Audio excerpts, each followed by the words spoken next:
I will ask Congress to pass a bill establishing that the only genders recognized by the United States government are male and female, and they are assigned at birth. Do you personally dislike homosexuals? Of course, we're disgusted. Listen, everybody's gonna hate me, but as a woman, just because you go change your parts doesn't make you a woman. Right. Sorry. You feel that? I know that for a fact. That homosexuality was damage in the mind, his words, and warned gay people that they would have to accept the country's rules when they visited. 2016 Indonesia में एक anti LGBTQ community movement की शुरुआत होती है, जिस पर लोग खुलेआम सड़कों पर आकर इस कम्युनिटी के खिलाफ अपोज करते हैं। उस टाइम लोगों का ये मानना था कि ये कम्युनिटी कोई ह्यूमन राइट्स के लिए फाइट नहीं करती है, बल्कि ये कम्युनिटी एक डिजीज को प्रमोट करती है। वो डिजीज जिसकी वजह से एक इंसान अपने ही जैसे सेम जेंडर की तरफ धीरे धीरे सेक्सुअली आकर्षित होता है। लोगों का ये मानना था कि ये डिजीज को पूरी तरीके से खत्म कर देना चाहिए। उस टाइम पे ट्विटर पे बहुत सारे हैशटैग भी ट्रेंड हो रहे थे, जिसमें से एक बहुत ही फेमस हैशटैग था जो कि था #तोलक LGBTQ। तोलक का मतलब होता है रिजेक्ट इन इंडोनेशियन लैंग्वेज। उस टाइम पे एक पोस्ट भी था जो कि बहुत ही ज्यादा वायरल हुआ था, जिसपे ये मेंशन था कि God has created Adam and ewe, not Adam and Steve. ये पोस्ट ये साफ दिखलाता है कि उस टाइम पे वहां के लोगों के अंदर इस कम्युनिटी के खिलाफ क्या सोच थी, और ये सोच सिर्फ वहां के लोगों तक सीमित नहीं थी, बल्कि वहां की गवर्नमेंट भी इस कम्युनिटी के साफ खिलाफ थी। इंडोनेशिया के वाइस प्रेसिडेंट यूसुफ खाला ने यूनाइटेड नेशन डेवलपमेंट प्रोग्राम के अंदर ये रिक्वेस्ट की कि किसी भी LGBTQ कम्युनिटी प्रोग्राम को इंडोनेशिया में फंड ना किया जाए। उस टाइम पे एक सर्वे भी हुआ जिसमें यह साफ दिखलाया गया कि इंडोनेशिया की 93% ऑफ पॉपुलेशन होमोसेक्सुअलिटी को सपोर्ट नहीं करती थी। होमोसेक्सुअलिटी का मतलब होता है जब एक इंसान अपने ही जैसे सेम जेंडर की तरफ सेक्सुअली आकर्षित होता है, उसे हम लोग होमोसेक्सुअलिटी कहते हैं। ऐसा ही सेम मूवमेंट हमें टर्की में 2022 में देखने को मिला, जब वहां के लोगों ने इस्तांबुल के सड़कों पर चक्का जाम कर दिया, जिसमें बच्चे, बूढ़े और जवान सब शामिल थे। वहां के लोगों ने डिमांड किया कि वहां के गे लोगों को और LGBT कम्युनिटी को टर्की से पूरी तरीके से बैन कर देना चाहिए। वहां के लोगों का यह मानना था कि यह कम्युनिटी वहां के बच्चों को पूरी तरीके से बिगाड़ रही है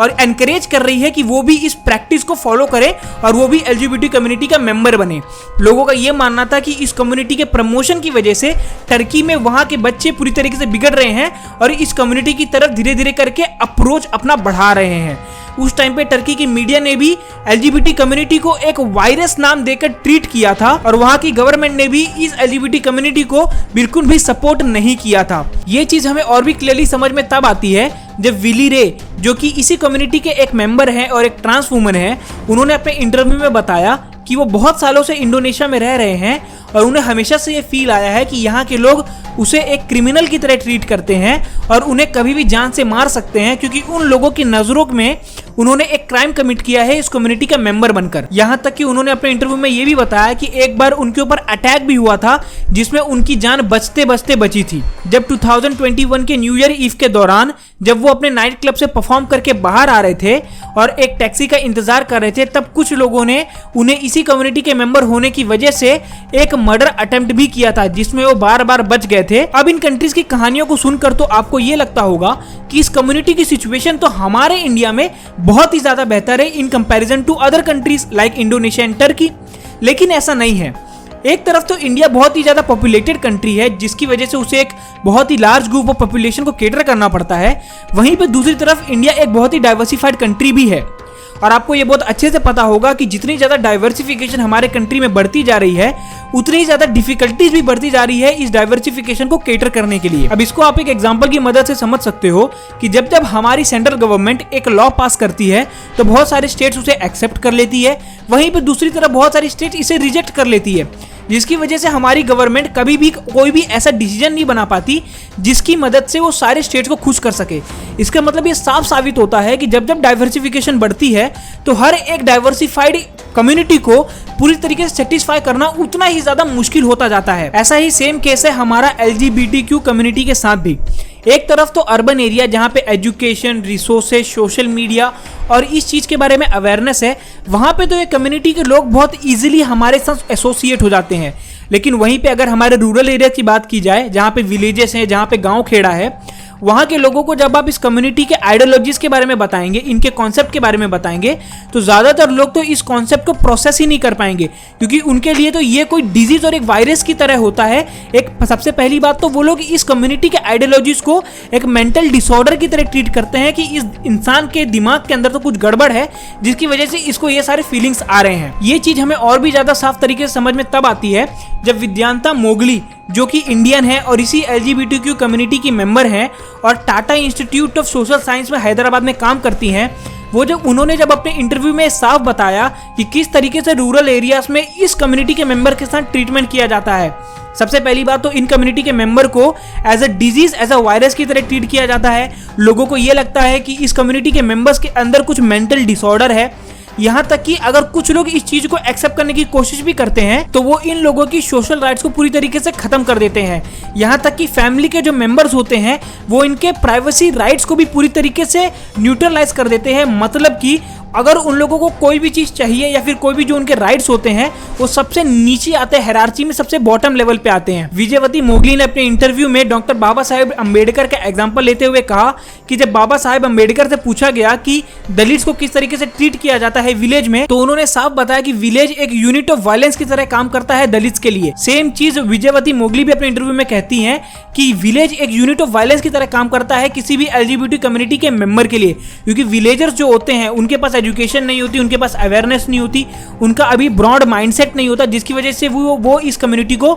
पूरी तरीके से छोड़िए थोड़ी तरीके से भी एक्सेप्ट नहीं कर पाते हैं। यहाँ तक कि जब ऐसे विलेज में कोई भी इंसान इस कम्युनिटी का मेंबर बनने की कोशिश भी करता है तो उनके खुद के फैमिली मेंबर्स जबरदस्ती उनका फिजिकल अब्यूज करते हैं, उनका मेंटल अब्यूज करते हैं। यहाँ तक कि बहुत सारे केसेस में बहुत सारे बाबास उनको रेप भी प्रिस्क्राइब करते हैं अगर वो कोई भी इंसान होमोसेक्सुअलिटी की तरफ बढ़ता है। अगर किसी भी कंडीशन में विलेज में कोई भी इंसान इस कम्युनिटी का मेंबर बनने के साथ साथ मैरिज के लिए मना करता है तो फिजिकल वायलेंस और अब्यूज होना तो बहुत ही ज्यादा नॉर्मल सी चीज है। बल्कि आप जो भी ये टीवी या फिर सोशल मीडिया में ये जो LGBT की कम्युनिटी की एक्सेप्टेंस देखते हैं इंडिया में, ये पूरी तरीके से सीमित है अर्बन एरियाज तरफ, लेकिन रूरल एरियाज में आज भी इस कम्युनिटी को बिल्कुल भी सपोर्ट या फिर एक्सेप्टेंस नहीं मिलती है। लेकिन इन सब के बावजूद अगर आप LGBTQ कम्युनिटी मेंबर्स की पॉपुलेशन की बात करेंगे तो जितनी ज्यादा ग्रोथ इनकी कम्युनिटी में पिछले कुछ सालों में आई है उतनी ज्यादा ग्रोथ तो आज तक हिस्ट्री में कभी भी नहीं आई इस कम्युनिटी के लिए। पिछले कुछ सालों में इस कम्युनिटी की ग्रोथ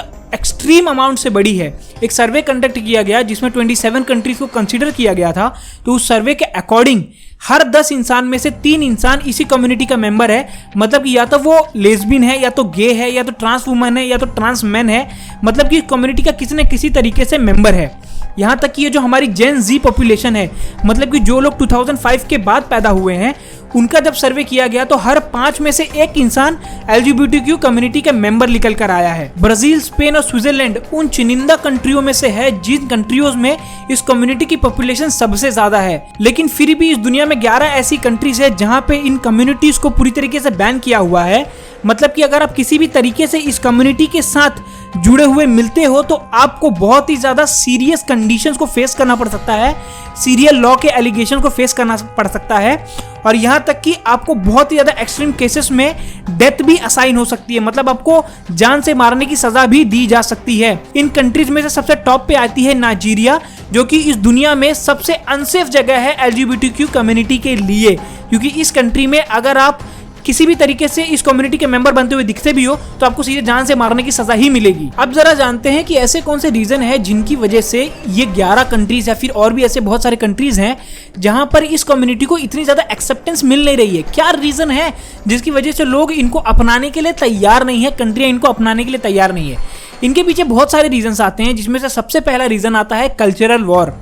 लोग ये मानते हैं कि इस LGBT कम्युनिटी के जो एक्ट हैं, जो इनके तरीके हैं लाइफ जीने के, ये इनके कल्चर के हिसाब से मैच नहीं होते और इनके कल्चर के कॉन्ट्राडिक्ट जाते हैं, जिसकी वजह से लोग इन्हें एक्सेप्ट नहीं कर पा रहे। यहाँ तक कि बहुत सारे ऐसे अरेबिक कंट्रीज हैं जहाँ पे ये साफ बोला गया है कि आप किसी भी तरीके से इस कम्युनिटी को सपोर्ट नहीं कर सकते, और इनके खिलाफ बहुत सारे लॉ भी उस कंट्रीज में असाइन किए हुए हैं। मतलब कि ऐसे अरेबिक कंट्रीज हैं जो कि 100% होमोफोबिक हैं, मतलब किसी भी तरीके से होमोसेक्सुअलिटी को एक्सेप्ट नहीं करना चाहते।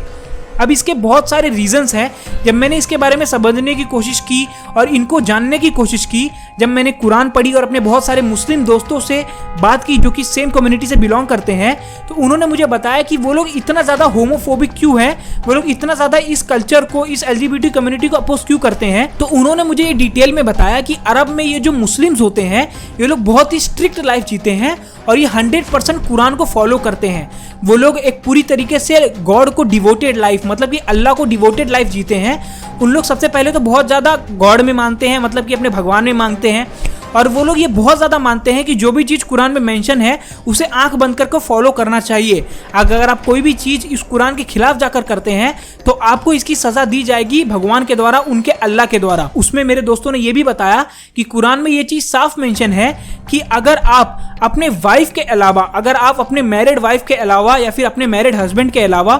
किसी और इंसान के साथ सेक्सुअल रिलेशनशिप रखते हैं तो ये बहुत ही सिनफुल एक्ट, मतलब ये बहुत ही ज़्यादा क्या बोलते हैं, क्रिमिनल एक्ट माना जाता है उनके कुरान के हिसाब से। यहाँ तक कि ये भी माना जाता है कि अगर आप कभी भी सेक्सुअल एक्ट परफॉर्म करते हैं अपने ही जैसे सेम जेंडर के साथ, तो ये तो बहुत ही बड़ा एक सिंफुल एक्ट है जो कि किसी की जान लेने से भी ज़्यादा गंदा माना गया है कुरान के अंदर। इन सारे रीजंस की वजह से अरबिक कंट्रीज कभी भी LGBTQ कम्युनिटी को एक्सेप्ट नहीं कर पाते, क्योंकि जो अरबिक लोग होते हैं ये पूरी तरीके से भगवान में मानते हैं, लोगों में मानते हैं और क्या बोलते हैं, अपने कुरान में बिलीव करते हैं। वहीं पे जो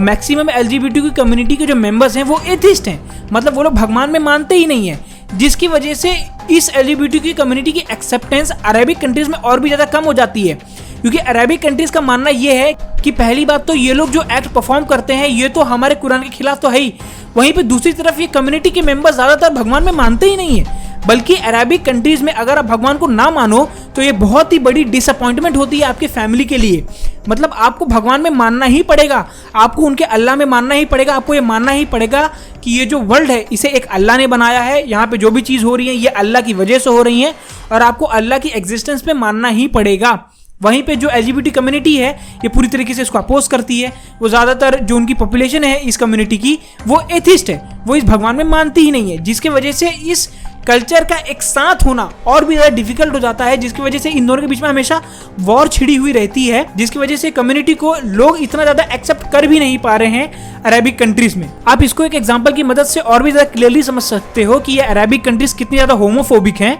आप इसको एग्जांपल की मदद से समझो कि जब पिछले साल 2021 में जब फीफा वर्ल्ड कप को कतार कंट्री ने होस्ट किया था, जो कि एक अरबिक कंट्री है, उसने साफ मना कर दिया था कि हम किसी भी कम्युनिटी को तो आने से नहीं रोकेंगे कतार में, लेकिन आपको इस कंट्री में आकर इस कंट्री के ट्रेडिशंस को, इनके लॉ को, इनके कल्चर को क्या बोलते हैं सपोर्ट करना पड़ेगा और रिस्पेक्ट करनी पड़ेगी कि आप कोई भी होमोसेक्सुअलिटी को परफॉर्म नहीं करेंगे हमारे कंट्री के लैंड के अंदर, हमारे कंट्री के लैंड पर। वहीं पे अगर आप किसी भी कल्चर को समझने की कोशिश करोगे तो इस दुनिया में जितने भी कल्चर हैं, चाहे वो क्रिश्चियनिटी हो, चाहे वो हिंदुज़म हो, चाहे वो मुस्लिम का हो, या फिर कोई भी कल्चर इस दुनिया में एग्जिस्ट करता हो, वो सारे कल्चर से कुछ बेसिक डोमेन्स है, कुछ बेसिक प्रिंसिपल्स हैं। उनमें से एक प्रिंसिपल है कि आपको हेल्दी रहना है, आपको भगवान में बिलीव करना है, आपको अच्छे कर्म करने हैं, आपको लोगों को तकलीफ नहीं देना है। ये हर कल्चर हमें सिखाती है और हर कल्चर हमें अच्छा इंसान बनने के लिए, हेल्दी रखने के लिए मोटिवेट भी करती है। वहीं पे अगर आप इस कम्युनिटी के हेल्थ स्टेटस के बारे में बात करोगे तो इस कम्युनिटी का जो हेल्थ स्टेटस है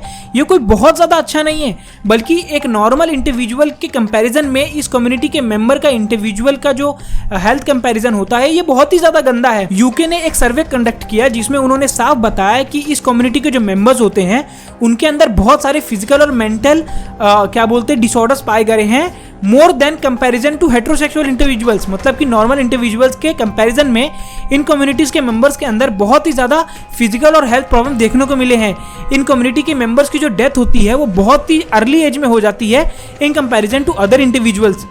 जब सर्वे किया गया तो लोगों को ये पता चला कि इस कम्युनिटी के जो मेंबर्स होते हैं इनके अंदर बहुत सारे फिजिकल प्रॉब्लम्स होते हैं, जिसमें से बहुत ही ज़्यादा मेजर हैं HIV एड्स होना, या फिर कैंसर हो जाना, या फिर बहुत ही ज़्यादा लॉन्ग टर्म डिजीज होना। वहीं पे अगर आप मेंटल डिसऑर्डर के बारे में बात करेंगे तो इस कम्युनिटी के मेंबर्स ज़्यादातर एंजाइटी, डिप्रेशन और क्या बोलते हैं और भी ज़्यादा बहुत ज़्यादा मेंटल डिसऑर्डर से गुजरते हैं। वहीं पे अगर आप सुसाइडल रेट्स की बात करेंगे तो इस कम्युनिटी के सुसाइडल रेट्स 2 से 3 गुना ज़्यादा हैं in comparison to heterosexual individuals. मतलब कि इस कम्युनिटी के जो मेंबर्स होते हैं ये सुसाइड्स भी बहुत ज़्यादा करते हैं,